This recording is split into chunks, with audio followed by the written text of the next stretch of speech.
Hello everyone, मैं संतोष sir. आज फिर मैं आपके लिए पंक्चुएशन मार्क्स का जो हमने पार्ट 1 में कंप्लीट किया था उसी से आगे बढ़ेंगे इस वीडियो लेक्चर में। तो जो लोगों ने अभी अभी ज्वाइन किया है वो इसका पार्ट 1 जरूर देखें, क्योंकि उससे आपको एक थरो नॉलेज मिलेगा पंक्चुएशन मार्क्स के बारे में।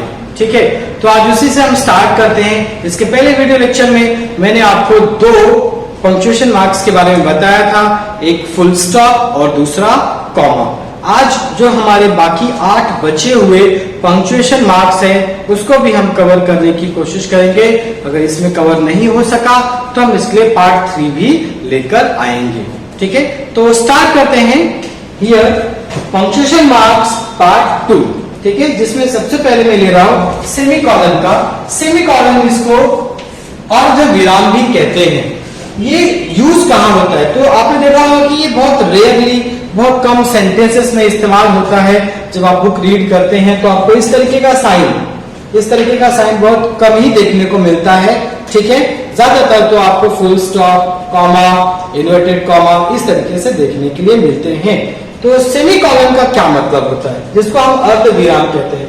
तो जहां पर दो कोऑर्डिनेट क्लॉज यानी दो स्वतंत्र वाक्य जिनका आपस में कोई रिलेशन नहीं होता है, ऐसे वाक्य कंजंक्शन से न जोड़े गए हों, तब हम इस तरह से सेमीकोलन का इस्तेमाल करते हैं। स्वतंत्र वाक्य कंजंक्शन से नहीं जोड़े गए हैं तो सेमीकोलन का इस्तेमाल करके हम उनको जोड़ते हैं और लिखते हैं। यहाँ पे एग्जांपल है, inside the room, comma, the man yelled, cursed and banged on the door. ठीक है, यानी घर के अंदर वो इंसान चिल्लाता है, दरवाजा पीटता है, श्राप देता है घर के अंदर ही। This is how they expressed their helplessness, और इससे वो अपनी हेल्पलेसनेस को शो करते हैं। ठीक है, तो यहाँ पर एक चीज यहाँ पे दे है तो द मैन, बहुवचन हो जाएगा ना। ठीक है, तो जहां पे दो स्वतंत्र वाक्य हमने कंजंक्शन से नहीं जोड़ा है तो सेमीकोलन का इस्तेमाल करके हम उनको लिख सकते हैं। ठीक है, तो यहाँ पर हालांकि ये रेयरली इस्तेमाल होता है, आपको ज्यादा इसमें सोचने की बात है नहीं। सिर्फ आप इतना ध्यान रखें, दो स्वतंत्र वाक्य जिनको कंजंक्शन से नहीं जोड़ा गया है तो हम सेमीकोलन का इस्तेमाल करके उनको जोड़ करके लिख सकते हैं। ठीक है, आई होप आपको ये समझा होगा। आगे बढ़ते हैं। Note of interrogation. Note of interrogation यानी प्रश्नवाचक चिन्ह। ठीक है, यानी क्वेश्चन सेंटेंसेस। अब क्योंकि क्वेश्चन सेंटेंस तो बहुत ज्यादा इस्तेमाल होता है, छोटे छोटे बच्चों से भी हम पूछ लेते हैं, तो इसमें तो ज्यादा कुछ सोचने की बात है भी नहीं। Punctuation mark, question mark. ठीक है, जिसमें पहला एग्जांपल जैसे what is your name, question mark. सवाल पूछा हमने, सवाल पूछा तो क्वेश्चन मार्क लगा दीजिए, सिंपल सी बात है। दूसरा भी ले लेते हैं, जैसे when will you go there, question mark. When will you go there, question mark. भी सवाल पूछा हमने। ठीक है, उसके बाद तीसरा, डू यू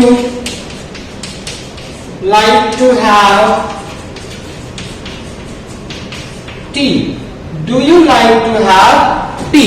अब ये भी हमने सवाल पूछा, तो सवाल पूछा तो यहाँ पे हम क्वेश्चन मार्क का इस्तेमाल करेंगे। आप इतना ध्यान रखिए कि चाहे वो WH से शुरू होने वाला सेंटेंस हो या वर्बल हो, हेल्पिंग वर्ब से शुरू होने वाला सेंटेंस हो, अगर सवाल पूछा जा रहा है तो हम वहां पर क्वेश्चन मार्क का ही इस्तेमाल करेंगे।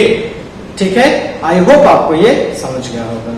ठीक है, आगे बढ़ते हैं और पंक्चुएशन मार्क्स की तरफ। अब आगे हम देखते हैं अगला पंक्चुएशन मार्क यानी कि एक्सक्लेमेशन मार्क। विस्मयादि बोधक चिन्ह या इन्वर्टेड कॉमा, हम आगे लेंगे उसको। ठीक है, विस्मयादि बोधक चिन्ह दैट इज एक्सक्लेमेशन मार्क। तो ये तो आप देखेंगे मेरे जो पिछले वीडियोस रहे हैं स्ट्रक्चर ऑफ सेंटेंसेस, जिसमें मैंने आपको क्लियरली बताया है कि एक्सक्लेमेशन मार्क यानी एक्सक्लेमेटरी सेंटेंसेस हम कैसे इस्तेमाल कर सकते हैं। तो वहां पर मैंने क्लियरली आपको बताया हुआ है कि उन एक्सक्लेमेशन मार्क यानी जो एक्सक्लेमेटरी सेंटेंसेस हैं उनके एंड में, उनके लास्ट में हम एक्सक्लेमेशन मार्क यानी इस चिन्ह का इस्तेमाल करते हैं। ठीक है, तो एक्सक्लेमेशन यानी जहां पे हम सडन फीलिंग, रिएक्शन, एक्शन ऐसा कुछ हम देते हैं तो उसको हम एक्सक्लेमेटरी सेंटेंस कहते हैं। एग्जांपल समझ लेते हैं। How beautiful it is! Exclamation mark.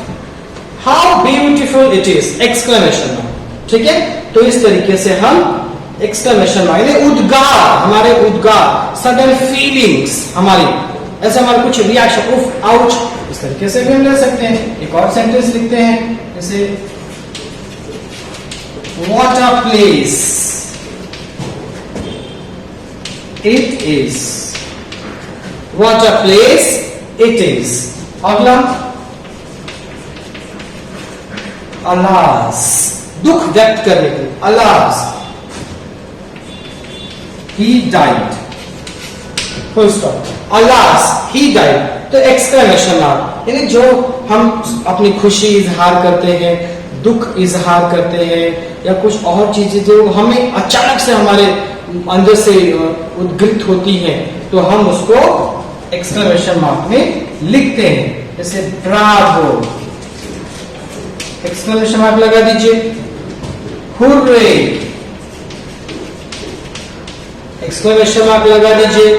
ठीक है, तो ये ऐसे हम एक्सक्लेमेशन मार्क इस्तेमाल कर सकते हैं अपनी फीलिंग्स को जाहिर करने के लिए। ठीक है, आई होप आपको ये समझ गया होगा।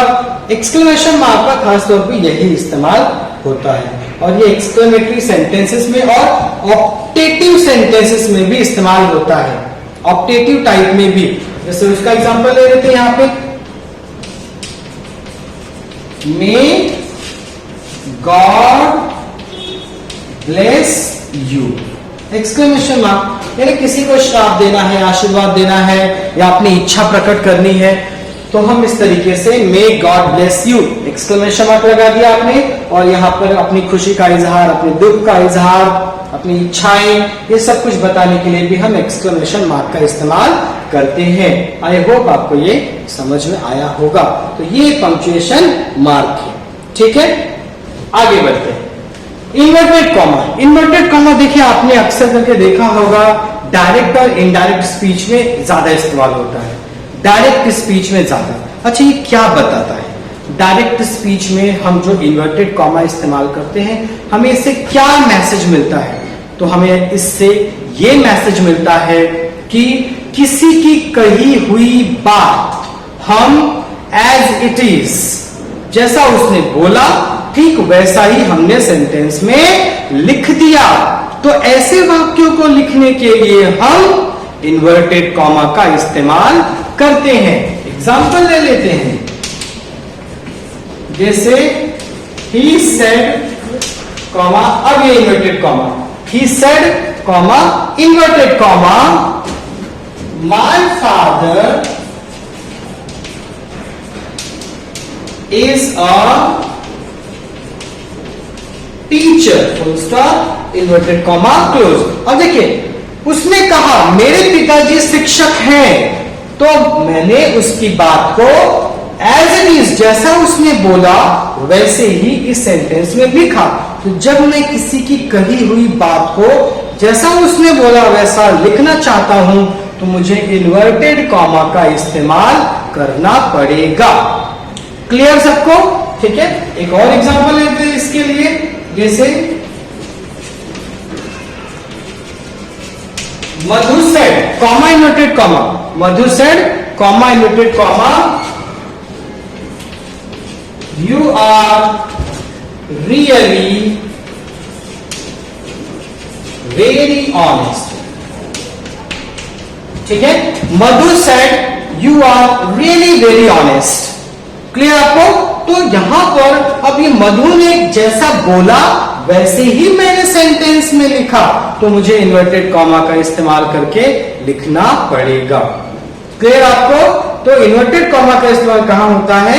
सिंपल आप ध्यान रखिए, किसी की कही हुई बात को ज्यों का त्यों बिना चेंज किए अगर हम लिखना चाहते हैं तो हमें इन्वर्टेड कॉमा का इस्तेमाल करना पड़ेगा। ठीक है, आगे बढ़ते हैं और पंक्चुएशन मार्क्स की तरफ।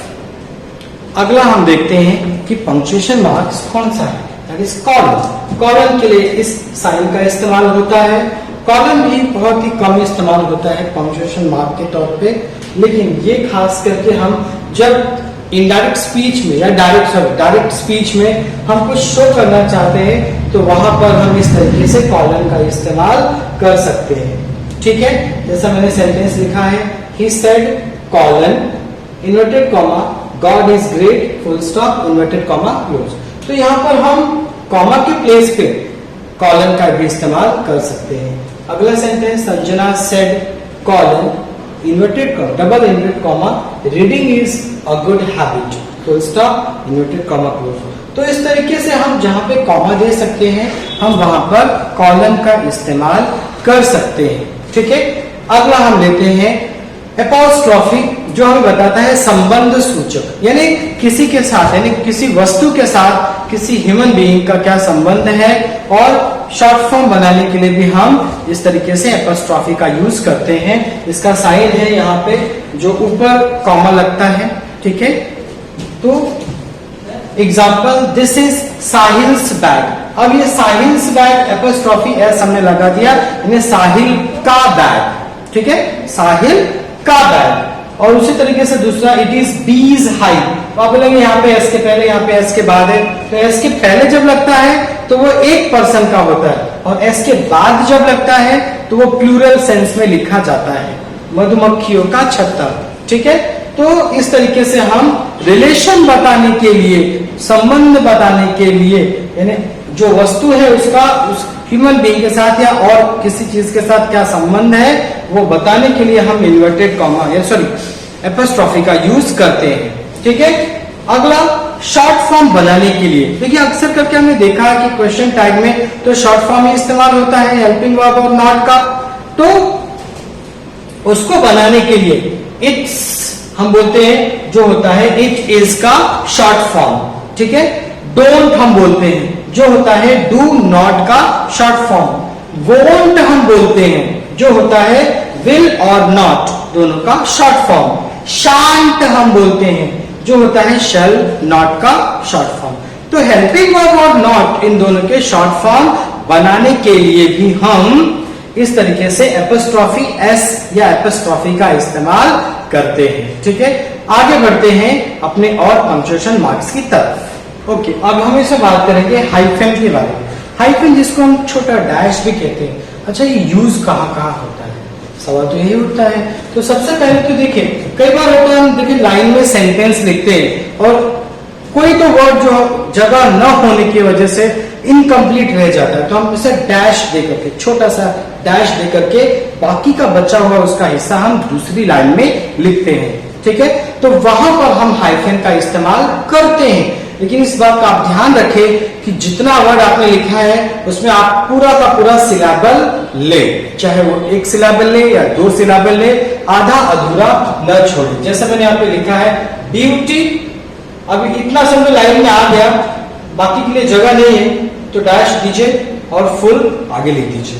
तो इस तरीके से आप इमीडिएट, अब आगे जगह नहीं है तो TERY हाइफन लेकर के अगली लाइन में लिख दीजिए। ठीक है, तो इस तरीके से करके हम हाइफन का इस्तेमाल करते हैं। हालांकि इस इस्तेमाल तो आपने भी किया होगा, बट आपको इस चीज का एहसास नहीं होगा कि यार इसको हाइफन बोलते हैं और इस तरीके से इस्तेमाल करते हैं। ठीक है, तो ये एक तरीका। दूसरा तरीका देखिए क्या है कि जब हम कई बार नंबर्स लिखते हैं, छोटे छोटे बच्चों को अक्सर करके दिया जाता है कि भाई नंबर्स लिखो, तो नंबर्स जब हम वर्ड्स में लिखते हैं, जैसे मैंने यहाँ पे लिखा है 21, अभी 20-1 इस तरीके से हम लिख सकते हैं। 44 40-4। ठीक है, तो नंबर्स के बीच में भी हम हाइफन का इस्तेमाल कर सकते हैं। ठीक है, अगला है जैसे मान लो प्रीफिक्स RE है, तो ज्यादातर RE प्रीफिक्स जहां पे हम ऐड करते हैं, R क्या होता है री, RE री यानी अगेन, तो रिकवर यानी अगेन कवर अगेन। ठीक है, रिफॉर्म, तो रिफॉर्म यहाँ पे फॉर्म अगेन। तो इस तरीके से जब हम ये प्रीफिक्स RE लगाते हैं शब्दों के पहले, तो वहां पर भी हम हाइफन का इस्तेमाल कर सकते हैं। ठीक है, आगे बढ़ते हैं। आपने बहुत सारे कंपाउंड वर्ड्स देखे होंगे, तो आपने बहुत सारी किताबों में देखा ही होगा, sister in law, brother in law, father in law. ठीक है, तो इस तरीके से आपको हर जगह देखने के लिए मिलेगा। तो जब हम ऐसे शब्दों को लिखते हैं, वहां पर हम हाइफन का इस्तेमाल करते हैं। ठीक है, non hyphen violence, non hyphen Indians. ठीक है, तो ये एक तरीका है जहां पे हम हाइफन का इस्तेमाल करते हैं। ये तो आपने भी कई बार इस्तेमाल किया होगा, बट एग्जैक्ट इसको बोलते क्या है इसके लिए शायद आपको पता नहीं होगा। तो ये रहा आपके सामने, हम इसको हाइफन कहते हैं और इस तरीके से हम शब्दों को लिख सकते हैं। ठीक है, आगे बढ़ते हैं अपने अगले पंक्चुएशन मार्क्स की तरफ। अब हम अगला देखते हैं अपना पंक्चुएशन मार्क्स डैश। ठीक है, डैश को कहां इस्तेमाल होता है? तो डैश यहाँ पे आप देख सकते हैं, मैंने कुछ एग्जांपल लिखे हुए हैं, एक एक करके मैं आपको समझाता हूं कि इस जगह पर हम डैश का इस्तेमाल कर सकते हैं। जिसमें सबसे पहले आता है, मान लीजिए आपने कोई बात कही और उसको कहने के बाद आप सामने वाले को वही चीज एक्सप्लेन करके बताना चाहते हैं, तो वहां पर हम इस डैश का इस्तेमाल करते हैं। जैसे he wants the following। अब he wants the following इतना तो आपने बोल दिया, आगे अपनी बात को समझाने के लिए सामने वाले को 10 note books, 2 pens and 1 ink pot. तो इस तरीके से हम अपनी बात को समझाने के लिए, उसको एक्सप्लेन करने के लिए हम डैश का इस्तेमाल करते हैं एग्जाम्पल दे करके। ठीक है, तो यहां पर डैश का इस्तेमाल होता है। दूसरा, बिटवीन टू नंबर्स। अब बिटवीन टू नंबर्स मतलब जैसे आपने एग्जांपल लिखा 1950 टू 1970। अब हम बीच के नंबर नहीं, यहाँ पे पूरा का पूरा नहीं लिखना चाहते, तो हम जैसे पीरियड लिख देते हैं, यानी कि 1950 टू 1970, यानी इन दोनों ईयर्स के बीच में, 1950 और 1970 के बीच में। तो इस तरीके से हम डैश का इस्तेमाल करते हैं। उसी तरीके से चैप्टर 1 to 5। अब चैप्टर 1 to 5 मतलब chapter 1, chapter 2, chapter 3, chapter 4 and chapter 5। तो इस तरीके से 1 to 5 तो पूरा ना लिख करके हम इस डैश के माध्यम से उस चीज को शो करते हैं। ठीक है, आई होप आपको ये समझा होगा। दो इस्तेमाल। तीसरा है बिफोर कोटेशन। अब देखिए इसमें हम कई बार कॉमा इस्तेमाल करते हैं, कई बार कॉलन इस्तेमाल करते हैं। तो जहां भी हम कॉलन इस्तेमाल कर सकते हैं, वहां पर हम डैश भी इस्तेमाल कर सकते हैं, यानी कॉमा के प्लेस पे डैश। तो इस तरीके से father said dash honesty is the best policy. ठीक है, तो कोटेशन के पहले जहां कहीं भी हमें कोटेशन यूज करना है, तो हम उसके पहले डैश का इस्तेमाल कर सकते हैं। अगला एग्जांपल लेते हैं, टू एम्फेसिस ऑन एनीथिंग। किसी चीज पे हम जोर देना चाहते हैं, जैसे हम कोई बात कह रहे हैं और वहां पे हम जोर देना चाहते हैं कि ठीक है ये तो है। जैसे एग्जांपल समझ लेते हैं, सुंदर is honest, hard working and intelligent dash but very talkative.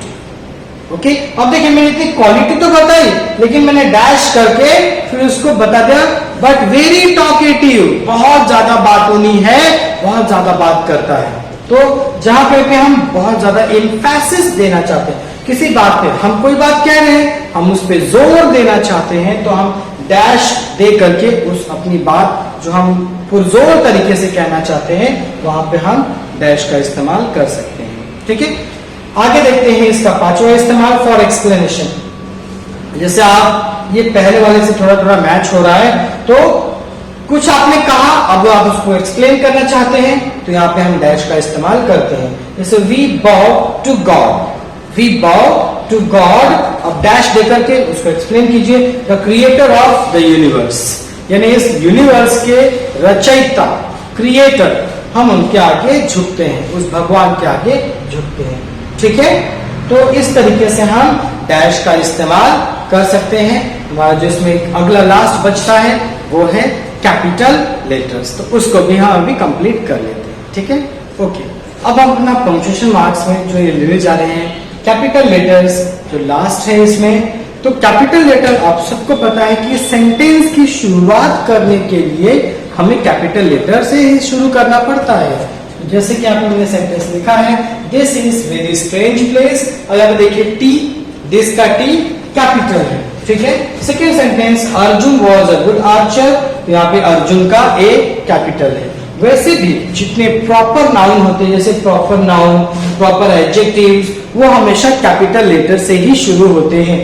जैसे इंडिया, इंडियन, जापान, जापानीज, ठीक है। तो ये कैपिटल लेटर से ही शुरू होते हैं। उसके अलावा जो प्रोनाउन है आई, प्रोनाउन आई और इंटरजेक्शन का ओ, ये अगर सेंटेंस में लिखे जाएंगे तो हमेशा कैपिटल में ही लिखे जाते हैं। यानी कि प्रोनाउन का आई ये हमेशा कैपिटल में रहेगा, कहीं पे भी सेंटेंस में लिखा जाए, और इंटरजेक्शन का ओ, ठीक है, इंटरजेक्शन का ओ, ये संबोधन देता है, ओ गॉड, ओ माय डियर, तो ये जो हम बोलते हैं ना, तो वो ओ ये भी हमेशा कैपिटल लेटर्स में ही लिखा जाता है। उसके बाद जितने प्रॉपर नाउन, देखिए एक चीज तो कॉमन है कि प्रॉपर नाउन, चाहे वो महीना हो, दिन हो, ये जो प्रॉपर नाउन है, एग्जैक्ट नेम, वो हमेशा कैपिटल लेटर से ही लिखा जाता है। सप्ताह के नाम, जो Sunday, Monday, Tuesday, Wednesday, Thursday, Friday, Saturday, तो ये भी आप कैपिटल में लिखेंगे। मंथ नेम है जैन, फेब टिल दिसंबर, ये भी आप कैपिटल में लिखेंगे।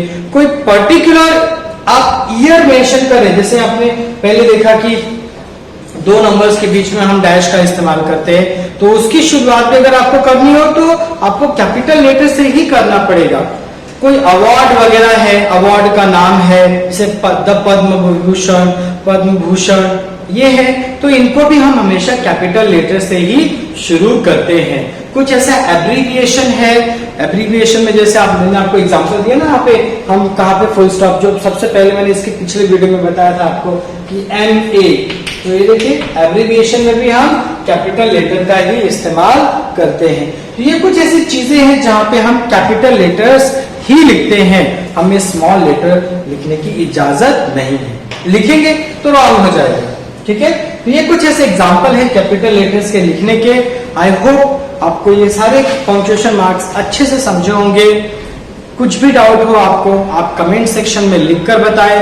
वीडियो आपको अच्छा लगे तो लाइक कीजिए, शेयर कीजिए, सब्सक्राइब कीजिए, और अपने माध्यम से जो लोग सीखना चाहते हैं आप उन्हें भी वीडियो दिखा करके मोटिवेट कीजिए, शेयर कीजिए, ठीक है। मिलते हैं नेक्स्ट वीडियो लेक्चर में, तब तक के लिए अपना ख्याल रखिए। Thank you very much.